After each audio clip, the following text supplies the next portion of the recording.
Bueno, bienvenidos a todos a esta mesa redonda titulada Perspectivas fisiológicas y entrenamiento en la mujer gestante, una visión multidisciplinar. Hemos querido crear una mesa un poquitín diferente, un poquitín, vamos a decir, con esa visión multidisciplinar, en donde podamos ver desde diferentes perspectivas cómo podemos llegar al bienestar de la mujer durante esta etapa tan importante de su vida.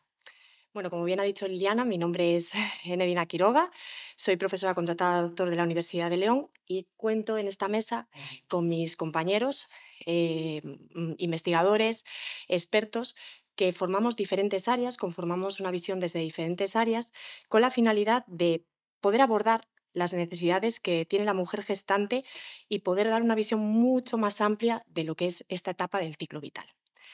Eh, en esta mesa me acompañan el profesor Rubén García, profesor ayudante doctor del Departamento de Enfermería y Fisioterapia de la Universidad de León, la doctora Natalia Calvo, también profesora, ayudante doctor del Departamento de Fisioterapia de la Universidad de León, la doctora Viviana Trevisón Redondo, profesora permanente laboral del mismo departamento, enfermera y en este caso también podóloga, y por último, David Fernández Estebanez, graduado en Ciencias de la Actividad Física y del Deporte.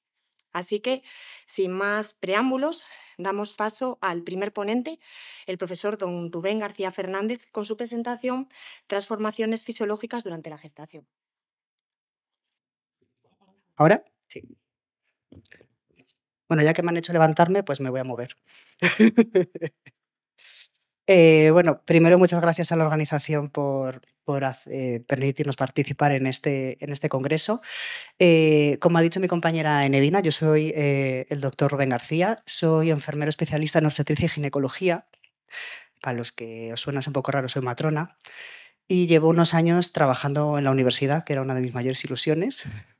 Y nada, yo, la parte de mi ponencia en esta mesa redonda es la fácil, porque yo os voy a hablar de cosas que seguramente ya sepáis, que son las partes fisiológicas que nos lleva el embarazo.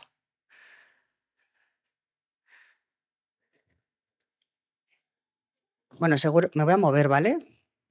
Seguro que ya sabéis que durante el embarazo se producen diferentes cambios fisiológicos en el cuerpo de la mujer. En cuanto al aparato cardiovascular, vamos a tener un desplazamiento del corazón debido a que se van a mover todas las vísceras internas, se nos va a elevar el diafragma y se va a mover el corazón de sitio. Además, esto nos va a derivar en un aumento del volumen sanguíneo que va hasta un 50% y aumenta la frecuencia cardíaca en torno a 10-20 latidos por minuto. Y esto se da principalmente a partir de las 20-30 semanas de gestación. Y el gasto cardíaco se va a incrementar debido al aumento del volumen sanguíneo y esto nos va a hacer un aumento, va derivado también del aumento de la frecuencia cardíaca en un 45%. Todo esto es derivado de que el niño cada vez necesita mayor aporte de oxígeno. En cuanto a los cambios respiratorios, vamos a tener un aumento en la capacidad pulmonar y en el volumen corriente. Y en cuanto a la ventilación, vamos a tener también un incremento de la ventilación minuto para compensar esta mayor demanda de oxígeno que tiene el niño.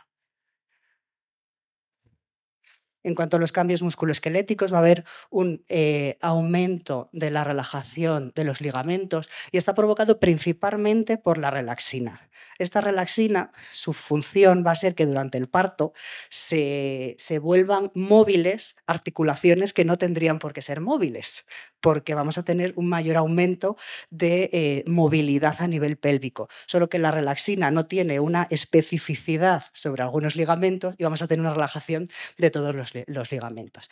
Y además vamos a tener una movilización del centro de gravedad. Vamos a tener un aumento muy grande del abdomen y esto nos va a hacer que la mujer pierda su centro de gravedad y que se movilice y esto haga dificultades a la hora del movimiento. En cuanto a las modificaciones metabólicas, va a aumentar el gasto energético en unas 300-500 kilocalorías, vamos a tener una mayor resistencia a la insulina, lo que nos va a provocar un mayor aumento de la glucosa, y una mayor movilización de los ácidos grasos y una mayor síntesis proteica. Todo esto va a ser provocado porque el niño va a necesitar alimentarse. Entonces vamos a producir más para alimentar al niño. Lo típico que decían las abuelas de que hay que comer por dos. Bueno, ¿qué beneficios va a tener el ejercicio durante el embarazo. Nos va a favorecer a mejorar la salud cardiovascular y la resistencia física, nos va a ayudar a controlar el aumento de peso y nos va a aliviar dolores comunes del embarazo. El embarazo, en algunas ocasiones, incluso se ha visto como un beneficio a la hora de practicar deporte. Y os voy a lanzar una idea que no sé si sabíais, pero en las Olimpiadas de Berlín, durante la época nazi, la Unión Soviética embarazó a todas sus deportistas. Todas sus deportistas fueron embarazadas forzadamente para ir a competir, debido a todas las modificaciones fisiológicas que tiene el embarazo y que se creían que era un doping fisiológico de estas mujeres. Bueno, yo voy a dar paso ahora a mi compañera Natalia y luego, cuando tengamos un poquito de debate, si queréis, compartimos experiencias. Muchas gracias.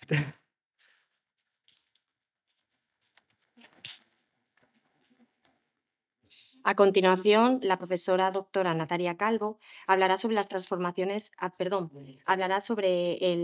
abordará el tema de la nutrición y el bienestar en la mujer embarazada. Buenos días. Me gustaría agradecer a la organización, en especial a Lili, por permitirnos estar hoy aquí y participar del primer congreso NAMUD. Rubén ha hablado de los cambios fisiológicos y yo voy a hablar de la importancia de la nutrición en el bienestar de la mujer embarazada. Conseguir una alimentación basada en las 3 S, es decir, que sea sostenible, respetuosa con el medio ambiente, segura, que no produzca ningún tipo de problema a la salud y saludable, es decir, que contribuya a nuestra salud, resulta sin duda vital y crucial en cualquier momento del ciclo vital de cualquier mujer. Sin embargo, cuando hablamos de la salud materna, resulta todavía más importante.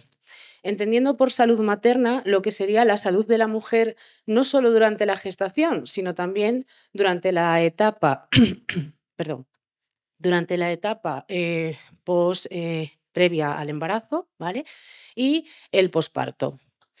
¿Qué ocurre durante el embarazo? Bueno, pues como bien nos ha indicado Rubén previamente, lo que ocurre es que se produce un aumento de las necesidades, tanto a nivel nutricional como a nivel energético, para dar de soporte al crecimiento y al desarrollo fetal, y también motivado por lo que serían los cambios fisiológicos. Por ello, las mujeres deberían tener acceso a alimentos nutritivos, ¿vale?, de calidad y en la cantidad oportuna. Todo este aumento de las necesidades energéticas y nutricionales se va a manifestar en cualquiera de los 3 trimestres del embarazo, pero con especial importancia en el segundo y en el tercer trimestre. Por tanto, el estado nutricional materno resulta un determinante fundamental en la salud de las mujeres, puesto que mejora la propia salud de la mujer, la salud fetal y lo que serían los resultados perinatales. Por ello, la recomendación nutricional en el embarazo debería ser seguir una dieta sana y equilibrada. Es así que un manejo y un abordaje del patrón dietético en los momentos claves, es decir, antes, durante y después del embarazo, pueden proporcionar beneficios tanto a corto, medio y largo plazo, generacionalmente hablando.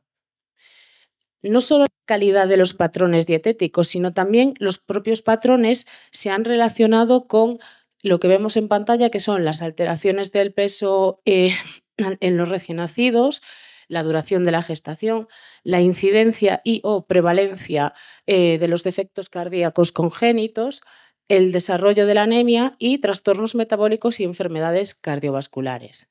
Se producen en este momento 2 acontecimientos que se pueden considerar precursores y que son realmente importantes y sobre los que deberíamos trabajar, que son el embarazo como un momento propicio para abrazar nuevos hábitos saludables, puesto que la mujer estará dispuesta a mejorar su salud y la del futuro bebé para conseguir la mejor salud posible, y la consideración de los patrones, además de lo que serían los factores tanto sistemáticos como ambientales y el impacto de sus elecciones alimentarias. En esta línea llegamos a la dieta mediterránea, que como sabemos es el patrón de dieta saludable por excelencia de la región mediterránea y que consiste en un consumo de vegetales y frutas de temporada unido con la utilización de grasas saludables provenientes del famoso aceite de oliva, el pescado y los frutos secos y finalmente con un consumo moderado de carne. La evidencia respalda que las propiedades nutricionales es que es baja en grasas saturadas, alta en fibra, alta en antioxidantes y también en ácidos grasos poliinsaturados y monoinsaturados, que se revaloriza con revisiones y revisiones con metaanálisis que avalan su potencial papel en las diferentes patologías, como puede ser diabetes tipo 2, enfermedades cardiovasculares, diferentes tipos de cánceres y enfermedades neurológicas. Y entonces me diréis, vale, Natalia, pues ya está, todo arreglado, dieta mediterránea. No está arreglado. El problema viene a ser que a pesar de vivir en un entorno mediterráneo, donde la adherencia a ese patrón mediterráneo sería muy fácil, lo que nos hemos encontrado es que la adherencia a ese patrón mediterráneo es baja, ¿vale? Y los conocimientos nutricionales de las gestantes son insuficientes. Por tanto, no todo es negativo, es decir, no solo hay la parte negativa, hay la parte positiva, que es que nos encontramos, como hemos dicho, en un momento precursor para adoptar hábitos de vida saludables, con lo que es un momento idóneo para realizar intervenciones, no solo a mejorar la cantidad de información que reciben nuestras embarazadas, sino también a mejorar la calidad y hacer intervenciones multidisciplinares que se basen en el empoderamiento de la mujer, es decir, que la mujer tome sus propias decisiones, siempre guiada y acompañada por los diferentes profesionales que puedan intervenir en su cuidado y en su abordaje. Además de, evidentemente, concienciar y sensibilizar sobre el patrón mediterráneo que tantos beneficios puede aportar. Por tanto, concluimos que el embarazo es un proceso fisiológico importante en el que el estilo de vida saludable cobra especial relevancia y una alimentación equilibrada y variada y segura, tanto en alimentos como en nutrientes, que tenga un nivel y un tipo de actividad física que evite el sedentarismo, va a favorecer tanto la salud de la madre como del futuro bebé. Me gustaría terminar esta ponencia con una frase relacionando un poco con lo que ha dicho Rubén de que hay que comer el doble. Y la cuestión es que no hay que comer el doble, ni comer por dos. La cuestión es que es una etapa en que la alimentación cobra el doble de importancia. Muchas gracias.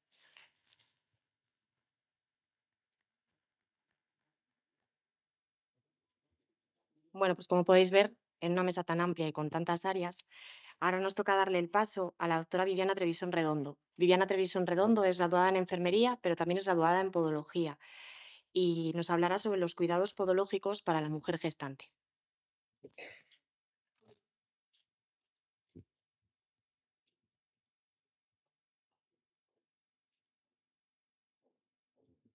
Se oye, ¿verdad? Sí. Bueno, lo primero, dar las gracias a la organización. Lili, otra vez gracias por, por darnos la oportunidad de estar aquí. Bueno, pues yo voy a hablar de ese mundo tan desconocido que son los pies, que es ese apéndice que tenemos ahí pegado ahí abajo, que la gente parece que, bueno, no se da cuenta de la importancia que tiene hasta que, bueno, de repente llega alguien como yo que les empieza a contar algo y dicen, anda, pues mira, igual hasta tiene razón. Bueno, el cuidado podológico en la mujer gestante. Durante el embarazo vamos a ver, como han dicho los compañeros, que el cuerpo va a experimentar cambios fisiológicos que van a afectar, bueno, entre otras cosas, al sistema musculoesquelético y con ello al pie o a los pies. Se fue. Ah, no, perdón. Comprender estas alteraciones que va a ir sufriendo el cuerpo es importante para conseguir poner todas las medidas posibles para que el impacto sea el menor posible. Bueno, como ha comentado mi compañero Rubén, ese aumento de peso, ese desplazamiento del centro de gravedad y esas alteraciones hormonales son las que van a producir, bueno, pues esos cambios que al final, si no se controlan, en la medida de lo posible, pues van a producir alteraciones. Bueno, ¿por qué? ¿Qué alteraciones? Bueno, perdonad que también se me ha movido la flechita. Va a haber modificaciones en la estructura del pie, va a haber un aplanamiento del arco plantar. El arco plantar está diseñado, bueno, todo lo que tenemos en el cuerpo está diseñado con una finalidad muy clara, somos máquinas perfectas. El arco plantar está diseñado para la amortiguación, para la hora de caminar en esa dinámica, bueno, pues que esa amortiguación que hace el arco cuando sube y baja y el pie oscila, lo que hace es que aumenta la amortiguación. De manera que al perder esa altura, perdemos amortiguación, con lo que todo ese impacto al caminar va a repercutir sobre el sistema musculoesquelético. Por otro lado, tenemos un incremento de la longitud y del ancho del pie. Ahora vamos a ver que efectivamente el pie crece. Yo tengo pacientes que me dicen, es que me ha crecido el pie un número. Bueno, pues es que efectivamente no es o sea, no es algo que la mujer se crea que es que le ha crecido, no, es que es realmente sí. Bueno, el arco plantar tiende a aplanarse durante el embarazo debido a varios factores. El primero, como bien decía Rubén, la producción de relaxina. Es la hormona que libera para que todos los ligamentos faciliten el parto, pero también vamos a tener es que esos ligamentos en el pie se van a distender, con lo que va a disminuir esa capacidad de soporte y de sustento que tiene el pie. Por otro lado, vamos a tener que ese incremento del peso corporal, esa carga adicional que lleva la mujer, ejerce mayor presión sobre los pies.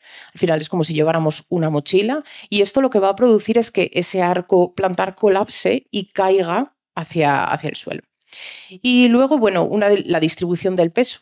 El centro de gravedad, como también comentaba Rubén, se desplaza hacia adelante, y a medida que avanza el embarazo va a producir alteraciones biomecánicas. No nos vamos a mover igual estando embarazadas que sin estarlo.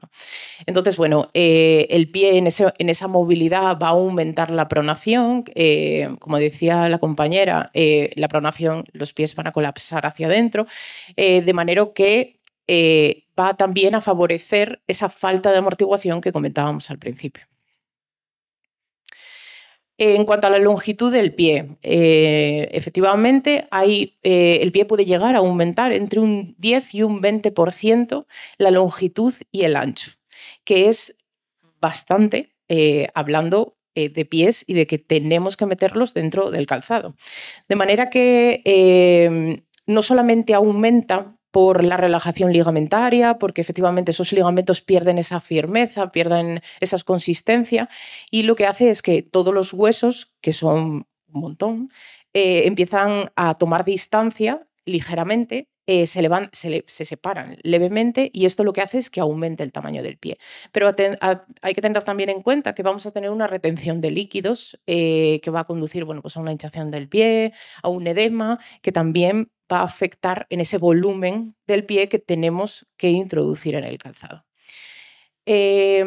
Hay pacientes que me han preguntado que si estos cambios pueden ser permanentes, que si el pie va a volver a su posición. Bueno, pues efectivamente en algunas ocasiones el pie vuelve otra vez a la posición inicial, vuelve otra vez al mismo número que calzábamos antes, pero en otras ocasiones el pie queda distendido y queda mucho más ancho de lo que era en un primer momento. Otras alteraciones, bueno, es el cambio de la marcha, que como comentábamos antes, disminuye la velocidad y la longitud del paso, damos pasos más cortos y más despacio. Y esto lo que hace también, o sea, lo hacemos también para aumentar la base de sustentación, mejorar el equilibrio, para evitar caídas. Bueno, no se encuentran tan cómodas, no se encuentran tan ágiles, entonces, bueno, disminuimos la velocidad y la anchura para mejorar un poco y ir más seguras a la hora de caminar. A medida que avanza el embarazo, vamos a ver eso, que poco a poco y progresivamente esa velocidad disminuye. Lo que vamos también es a adaptarnos a ese volumen abdominal que va creciendo. La longitud del paso se acorta debido al cambio del centro de gravedad. Las mujeres van a dar pasos más pequeños para evitar perder el equilibrio, caerse, y eso lo que va a hacer es aumentar el gasto a la hora de caminar. La ampliación de la base de sustentación se lleva a cabo, bueno, los pies se colocan más separados durante la marcha, eso aumenta la estabilidad. Esto también lo hacen los niños pequeños cuando empiezan a caminar, que caminan con los pies más abiertos, precisamente para aumentar la sustentación. Estamos más seguros. Y este cambio lo que hace es que, bueno, compensa esa redistribución del peso que vamos teniendo en el abdomen, bueno, pues conseguimos de esta manera aumentar esa base.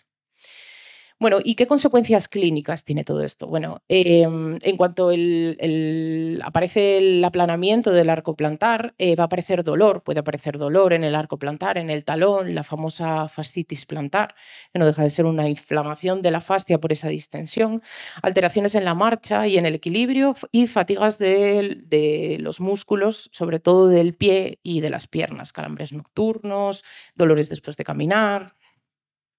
En cuanto a las consecuencias clínicas del aumento del tamaño del pie, bueno, pues es bastante probable que las gestantes tengan que cambiar el tamaño del zapato, incluso, como decíamos antes, después del parto. Hay mayor predisposición a desarrollar deformidades como juanetes, el alus valgus o dedos en garra debido a las alteraciones estructurales del pie. El pie al final tiene que adaptarse a esa nueva posición, a ese peso, trabaja más, se fatiga más y puede aparecer pues, estas deformidades estructurales. Además, el juanete, teniendo en cuenta, comentábamos antes, de los ligamentos, bueno, pues si ya tenemos una predisposición genética a esa deformidad, pues esto lo va a acentuar. Dificultades para encontrar calzado cómodo, es complicado y es una de las principales preguntas en consulta, lo que puede, bueno, pues agravar dolores y molestias porque las gestantes no acaban de encontrar un zapato con el que se encuentren cómodos y les entre bien el pie. Al final, a la última hora del día se inflama el pie y, bueno, no acaban de estar cómodas calzadas. En cuanto a las consecuencias biomecánicas, como decía antes, vamos a tener un mayor gasto energético porque la marcha es menos eficiente.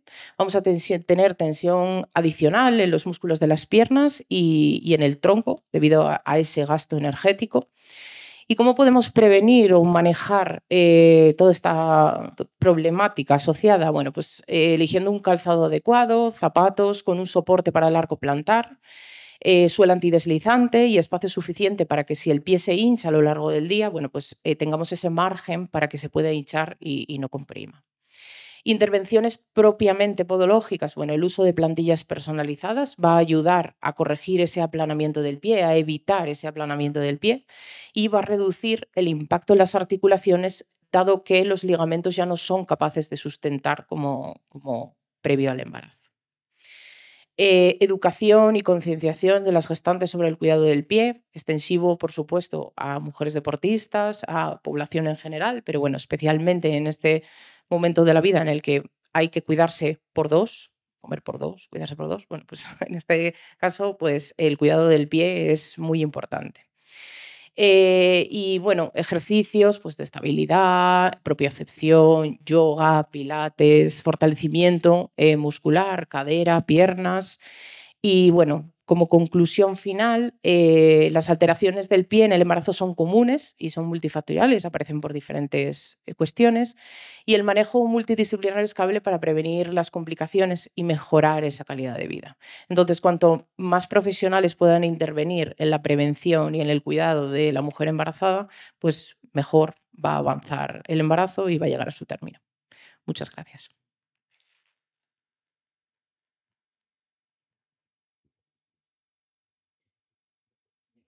Para finalizar, David Fernández Estébanez es dentro de esta mesa el graduado en Ciencias de la Actividad Física y del Deporte, máster en Rendimiento Deportivo y especialista en Entrenamiento Funcional. Desarrolla su labor profesional en un centro deportivo, entrena con FEI y nos va a realizar una ponencia acercándonos al entrenamiento funcional en la mujer embarazada. Buenos días a todos. Bueno, primero dar las gracias por estar aquí, porque tanto como la organización como vosotros, pues si realmente llegamos aquí por la mañana, está esto vacío y no hay nadie ahí detrás de la pantalla en el online, pues nos marcharíamos, digo yo. Así que gracias. Como dijo mi compañera, nada, voy a hablar sobre un embarazo activo o cómo tener un embarazo activo dentro de la mujer gestante, ¿vale? En esta diapositiva, bueno, os dejo los beneficios simplemente para que los leáis, pero la finalidad de la diapositiva no es realmente decir los beneficios, que cualquiera entra en un buscador, los puede ver, sino el estudio que sale abajo de los estudios, o sea, de los beneficios. A partir de esos estudios generaron otro estudio, Sang y colaboradores, en 2023, y dentro de ese estudio les hacían unas preguntas a 20 mujeres gestantes a ver si esas mujeres conocían los beneficios que tenía un embarazo activo dentro del propio embarazo. Dentro de ese estudio salía que las mujeres sí que sabían los beneficios, pero aun sabiendo esos beneficios, las mujeres que entrenaban disminuían la actividad física que se realizaba, y las mujeres que no entrenaban o llegaban a entrenar o simplemente hacían actividades moderadas, no llegaban a hacer ni entrenamiento de fuerza ni entrenamiento cardiovascular un poquito más intenso. Entonces, pues la hipótesis que os mando sería que ¿por qué sabiendo todos estos beneficios que nos da física, dentro de un embarazo activo, aún así las mujeres dejan de hacer actividad física o la reducen? ¿Vale? Entonces, pues bueno, sería cabida a otro estudio más a nivel más social. Vale. Vamos a ir con un poquito más prácticos, ¿vale? A nivel de cuándo empiezo a entrenar, cuándo dejo de entrenar, qué intensidad tengo que entrenar, ¿vale? Que al final, pues es un poquito más donde entraba la experiencia, por así decirlo, que la ciencia, que al final no se moja mucho siempre en esas conclusiones de los artículos de propongo que esto, puedes hacer lo otro. Vale, siempre que llega una chica ya al centro que quiere entrenar, o sea, cualquier persona, embarazada o no embarazada, pregunto su contexto deportivo previo, qué has entrenado, lo que has hecho, cuánto llevas a hacerlo, actividad física últimos 6 meses, que realmente son los que nos van a dar más jugo a la hora de volver a esa actividad física, o si en la infancia has hecho algún deporte, ¿vale? Por lo tanto, es importante, y más en una mujer embarazada, por el tema de la intensidad del entrenamiento, que lo hablaremos después. A modo general, 2 entrenamientos, intensidad moderada vigorosa, ¿vale? En esas mujeres gestantes. Y mujeres más de deportes aeróbicos, triatlón, maratones, que meten muchos volúmenes de entrenamiento semanal, pues 100, 120 kilómetros semanales, por ejemplo, una maratoniana, sí que tendrían que reducir esos volúmenes totales de entrenamiento, aunque no reduzcan a nivel de intensidad, ¿vale? Pero sí que la ciencia nos dice que dentro de esos volúmenes, al menos reducir un 20% del volumen de entrenamiento total de la semana, ¿vale? Dependiendo del contexto deportivo. Voy a repetirlo 4.800 veces durante la presentación, pero siempre hay que individualizar, siempre. O sea, realmente no podemos tratar una mujer maratoniana con una mujer halterófila o con una ama de casa, por ejemplo. Siempre hay que entrenar fuerza. La fuerza es la única capacidad física que nos va a mejorar todas las demás capacidades. Es decir, yo puedo tener una capacidad cardiorrespiratoria enorme, pero si no tengo fuerza, no voy a conseguir levantar a un bebé, no voy a conseguir llegar igual a un objeto cuando sea más mayor arriba. Entonces, la fuerza, solo con entrenar fuerza, voy a mejorar todas las capacidades, flexibilidad, resistencia, ¿sí? En cambio, si yo voy a las otras capacidades, no va a mejorar la fuerza, ¿vale? Por lo tanto, siempre hay que meter entrenamiento de fuerza y, bueno, últimamente la literatura nos está dando un poco más de margen a los entrenadores a la hora de, pues eso, con poblaciones especiales o gente mayor, a gente que entrene con cargas y gente que entrene intenso, ¿vale? Que realmente nadie se va a hacer daño por levantar peso, nadie se va a hacer daño por realmente hacer un entrenamiento de mayor intensidad. Y bueno, como os pongo ahí de la diástasis, durante el primer trimestre de embarazo no haría falta hacer modificaciones dentro de los ejercicios por miedo a generar diástasis abdominal. Y la pregunta del millón de las mamás que entran ahí en el centro: estoy entrenando, estoy en la actividad de un embarazo activo, ¿cuándo dejo de entrenar? Vale, la respuesta corta es nunca dejes de entrenar. O sea, es decir, hoy es 23, hace un mes Tenemos una mamá en el centro, dio a luz el día 23 de octubre y tenemos registrado un salto en contramovimiento, ¿vale? Como medidor de rendimiento y salud, por debajo de un 10% de cuando estaba sana. Es decir, en sus 4 días antes de dar a luz no redujo ese rendimiento al salto con contramovimiento de cuando ella entrenaba con nosotros y no estaba embarazada, ¿vale? Por lo tanto, no existe ninguna evidencia de que por embarazar vayas a tener riesgo de pérdida del bebé. Por lo tanto, si nuestro ginecólogo no nos lo impide, hasta el día previo del embarazo puede seguir entrenando. Y luego en el apartado de intensidad, que es la última diapositiva, os explicaré un poquito eliminar impactos, al menos a partir del tercer trimestre, ¿vale? Sobre todo impactos verticales, pues todo lo que tenga que ver con correr, comba, todo eso sí que es importante a nivel de suelo pélvico. Al final hay una fuerza ejerciendo hacia abajo y el riesgo de que se debilite un poquito más, pues, o sea, el riesgo es más elevado. Y como pongo ahí siempre, pues individualización en cada caso, pues igual una persona que lleva corriendo toda su vida, incluso ha sido deportista de élite en carrera, pues igual en vez del tercero nos vamos al cuarto o en vez del cuarto pues a 2 semanas antes de dar a luz, ¿vale? En cuanto a la especificidad de ese entrenamiento, sí que es verdad que al principio, segundo trimestre de embarazo, nos podríamos ir a ejercicios más globales, por así decirlo, es decir, ejercicios en los que podamos hacer pues, cualquier persona de a pie.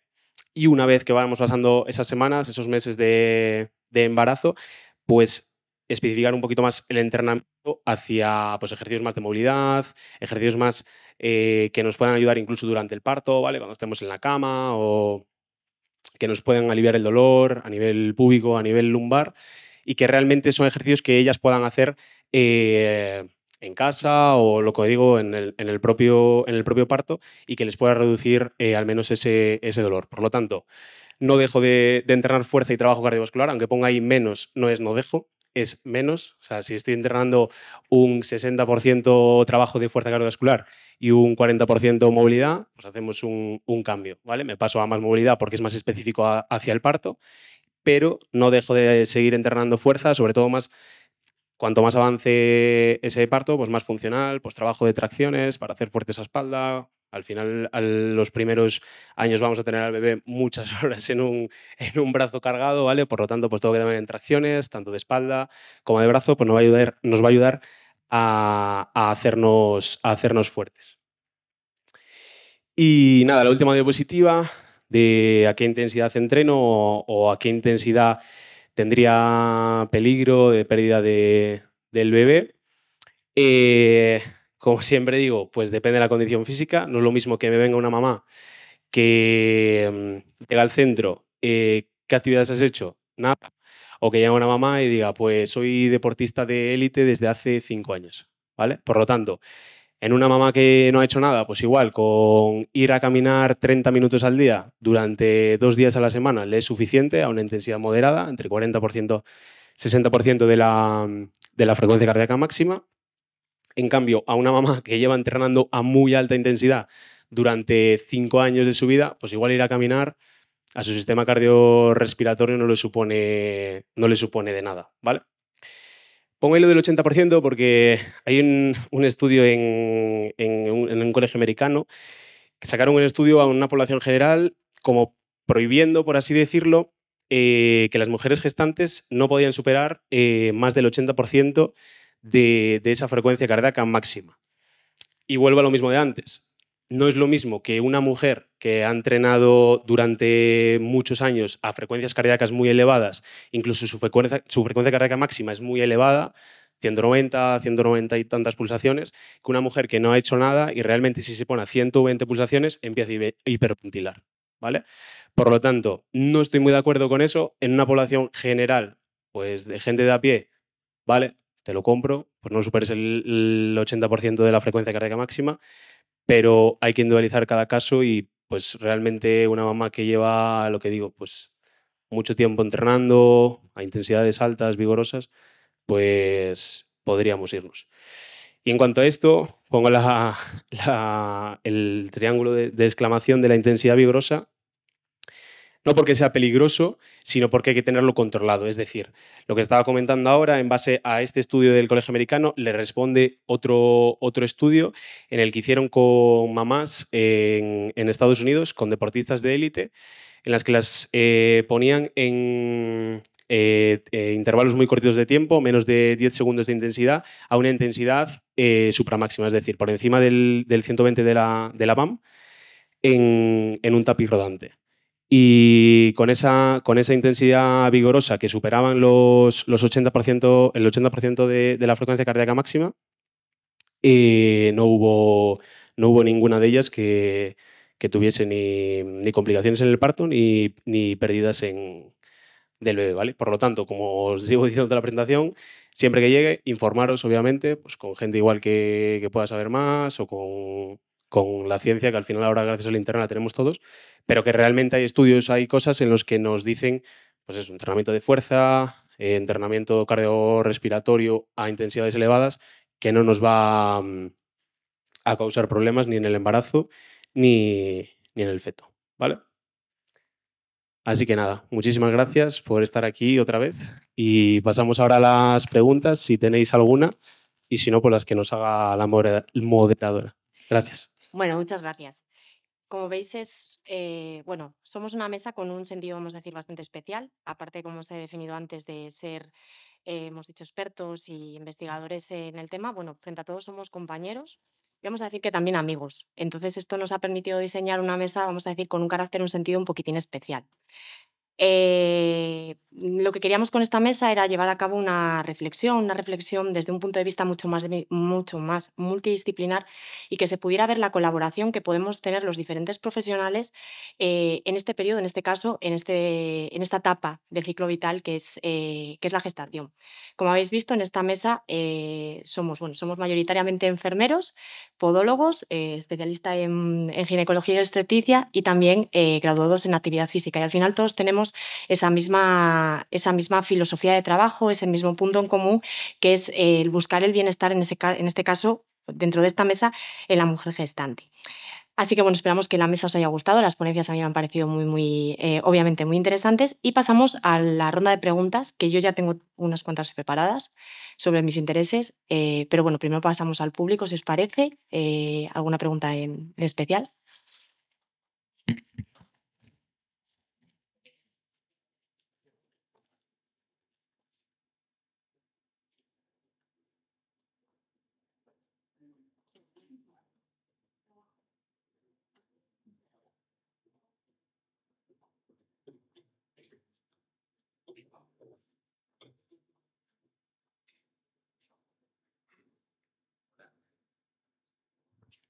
Sí, ahora sí. Bueno, muchas gracias por vuestras ponencias. Yo como matrona, por supuesto, me han parecido todas súper interesantes, pero me quiero quedar con una frase de la doctora Natalia que me llamó la atención y es los bajos conocimientos que tienen las mujeres sobre la dieta mediterránea, y yo a nivel asistencial creo que en general sobre cualquier dieta. Y la pregunta que quiero lanzar es, ¿cómo solucionamos este problema? ¿No? Por ejemplo, yo vengo de una comunidad autónoma en Galicia donde el año pasado pues, se creó una categoría dentro del Servicio Gallego de Salud y se incorporaron 98 nutricionistas al Servicio Gallego de Salud que pasan consulta como enfermería, medicina, fisio, y sí crees a raíz de esto que la inclusión del nutricionista dentro del sistema de salud puede garantizar que estas mujeres puedan tener más formación, o otra idea que se te ocurra. Gracias. Muchas gracias por su pregunta. Realmente coincido contigo en que no solo es sobre la dieta mediterránea.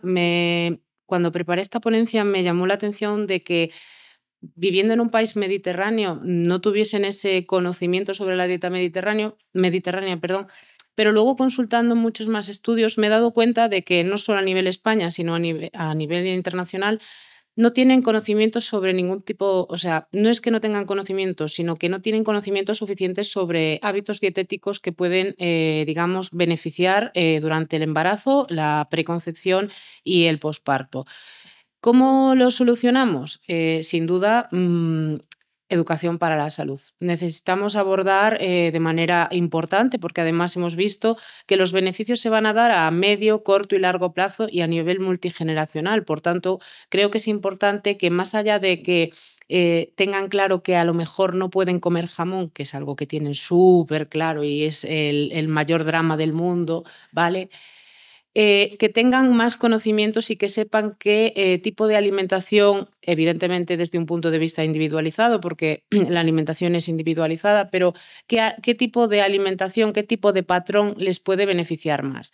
Respecto al papel de las nutricionistas en el sistema de salud, bueno, yo soy dietista, enfermera, considero que son hiper necesarios, que en ese caso el Sistema Gallego de Salud ha hecho una muy buena apuesta y que realmente no única y exclusivamente desde el punto de vista de las nutricionistas, sino que habría que dar una vuelta a cómo estamos abordando a las embarazadas, porque hemos visto que desde el punto de vista podológico, desde el punto de vista del ejercicio físico, desde el punto de vista de la nutrición es necesario dar una vuelta a la forma en la que la estamos abordando y incrementar esos conocimientos, porque al final lo que va a suceder es que si hacemos eso, la calidad de vida y los resultados perinatales de nuestras mujeres cambien y sean mucho mejores. Muchas gracias. Yo quisiera aportar algo también, aunque la pregunta era para la doctora Calvo. Yo creo que parte de la solución estaría en creernos y abogar por la multidisciplinaridad. Porque un profesional, la ciencia ya no es la ciencia que había hace 50 años o hace 100 años, y a veces seguimos trabajando igual. Entonces, no podemos creernos que el médico lo sabe todo, que la matrona lo sabe todo, que el nutricionista o el entrenador físico lo sabe todo. Somos muchos profesionales que trabajamos y acompañamos a las mismas personas. Y esa frase que a veces decimos, a veces nos pasa a las matronas o les pasa a los fisios o a los médicos de es que la embarazada es mía. No, la embarazada es suya y aquí las propiedades se tienen casas en propiedad. Personas o pacientes en propiedad no tenemos nadie. Yo no tengo todavía el registro de la propiedad de mis usuarias. Entonces yo creo que parte de la solución estaría en creernos y abogar por la multidisciplinaridad y decir y que los profesionales sepamos qué hacen otros profesionales y que existen esos profesionales. O sea, yo hasta que trabajé con la doctora Trevisón no sabía lo que era un podólogo, más allá de que te quita los callos y mucho más lejos de la realidad.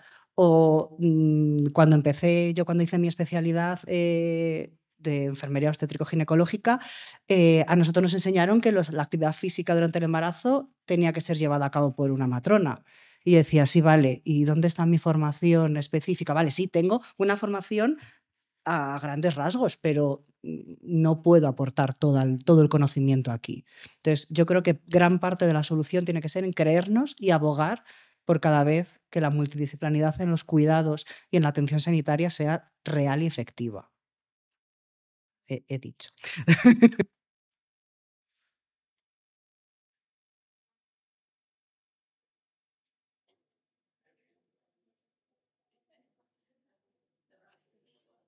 Hola, hola.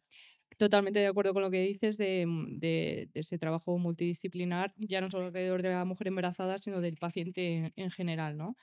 Y eso, que falta un poco ese cuidado general de tanto en la embarazada, en el pre y en el post, que yo creo que también es una fase muy importante de la mujer. Eso a mayores. Y ahora tengo una pregunta para la doctora Trevisan. Lo que decíamos de que cuando se queda una mujer embarazada empieza a buscar todas las cosas beneficiosas para ella, ya pensando un poco en su hijo, ¿no? Desde la alimentación, ejercicio y demás. Y ahora que está muy en auge, que es una cosa, me parece muy buena, pero el tema del calzado minimalista. Entonces, ¿cómo ves tú como podóloga la intervención, ¿no?, de ese cambio de calzado durante el embarazo o esperar a un posparto por todos esos cambios también hormonales, relaxina, de todos centros de gravedad y cambios posturales, si lo ves bueno durante el embarazo o esperar a un post, porque sí que he tenido en consulta mujeres que lo han hecho durante, entonces tengo un poco de todo, tengo mujeres que se han adaptado muy bien, yo creo que por estos cambios de los que hablamos, y luego tengo otras mujeres que al revés han tenido más problemas, pues eso, de fascitis,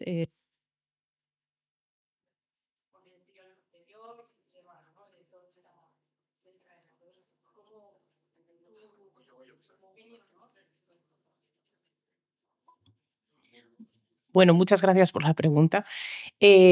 Bueno, ahora está súper de moda esto del barefoot. Cuando...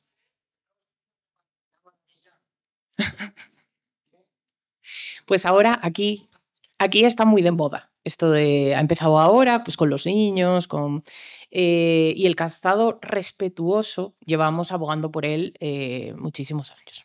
Bueno, yo creo que cualquier cambio brusco de calzado, no solo en la mujer embarazada, en general, yo hoy de repente veo las Soundwear y digo voy a pedir unas y me las pongo mañana y no me las quito y voy a tener problemas seguro. Pero igual con eso que con otros tipos de calzado. ¿Qué es lo que pasa? Que cuando tenemos un cambio tan importante como es el embarazo, que es un cambio a nivel fisiológico muy importante, introducir ese cambio brusco de calzado y decidir que voy a ir por la calle, bueno, pues sin ningún tipo de protección en el pie, dejando que el pie se expanda hacia cualquier sitio y además tengo las hormonas a tope, la relaxina, estoy aumentando de peso, bueno, pues huele a problema seguro. ¿Hay a gente que le va bien? Bueno, pues como todo en la vida. Hay gente que tiene suerte y que fuma, bebe y nunca le pasa nada, pero no, por eso es bueno. Entonces, el calzado respetuoso, yo estoy totalmente de acuerdo con, efectivamente, ese calzado respetuoso que deje espacio para que el pie se distienda, para que yo pueda aflojar ese calzado, me entre bien en el pie, a última hora del pie tenga espacio. Ahora, un zapato que no te sujete el arco plantar, que deja esa distensión del pie al libre albedrío, como es el barefoot ahora mismo, en este momento, en el embarazo, me parece desaconsejable. ¿Por qué? Porque estamos precisamente abogando por sujetar ese pie. De hecho, hablamos eso de plantillas personalizadas que nos ayuden un poco a esa sujeción, sobre todo cuando hay grandes aumentos de peso. Entonces, todo lo que no sujete nada, hablo de sujeción, no hablo de espacio, ¿vale?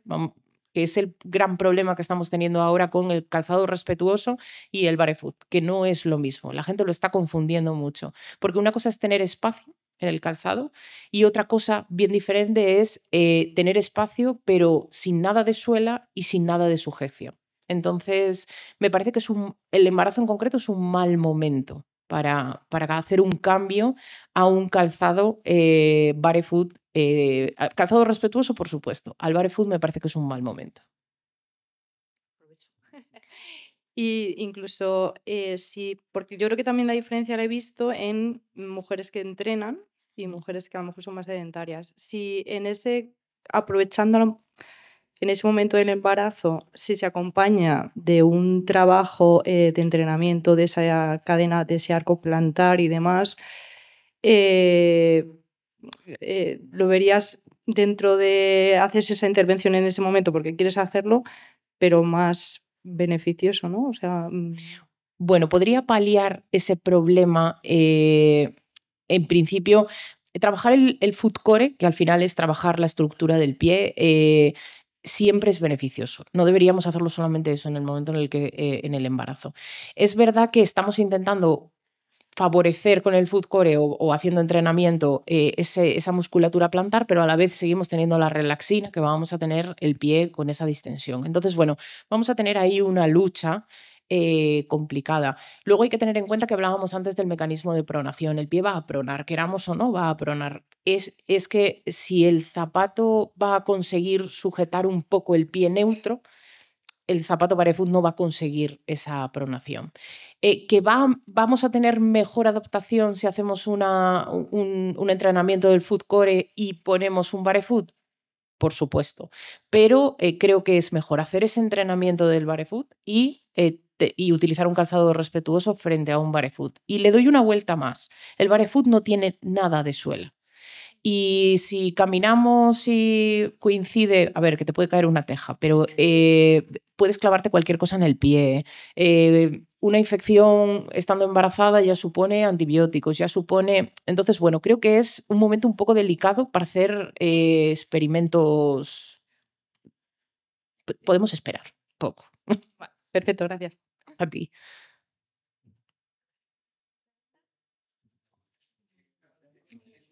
Al hilo de lo que acaban de preguntar y de comentar, yo tenía también una pregunta. La tuteo como Viviana porque ya somos conocidas. Mito, plantillas sí, plantillas no. Plantillas y embarazo, ¿qué? Bueno, hay quien dice por ahí que las plantillas no valen para nada. Bueno, las plantillas no como corrección, sino como sustentación. Cuando hablamos de plantillas hechas a medida, es decir, cogiendo un molde, haciendo un recrecido en escayola y creando, bueno, bien por 3D, bien manualmente, un soporte del pie. De manera que si yo estoy viendo que hay esos problemas de distensión, hay esos problemas de hiperpronación, hay esos problemas de colapso del arco plantar y soy capaz de crear un dispositivo cómodo, amplio, que la paciente, que la embarazada pueda meter en su calzado y que me vaya a dar un poco de sustento a esa caída, pues bueno, esto es igual que si sé que va a pasar por un puente un camión de 50 toneladas y entonces decimos, bueno, pues vamos a apuntalar un poco para que pase el camión y luego le quitamos el puntal. Bueno, pues efectivamente creo que como estructura que somos, todo lo que vaya a sujetar lo que sabemos que se va a distender, pues por supuesto que va a tener beneficios en el pie y sobre todo que la mujer pues seguramente va a tener menos problemas de dolor, va a mejorar la efectividad de la marcha. Bueno, en general, creo que podría ser beneficioso, estoy convencido de que sería beneficioso si se hiciera un estudio y se pudiera comparar, que a lo mejor es algo que tenemos que ver. ¿Vale? Y sí, estoy segura de que sería beneficioso para la mujer embarazada sujetar ese pie.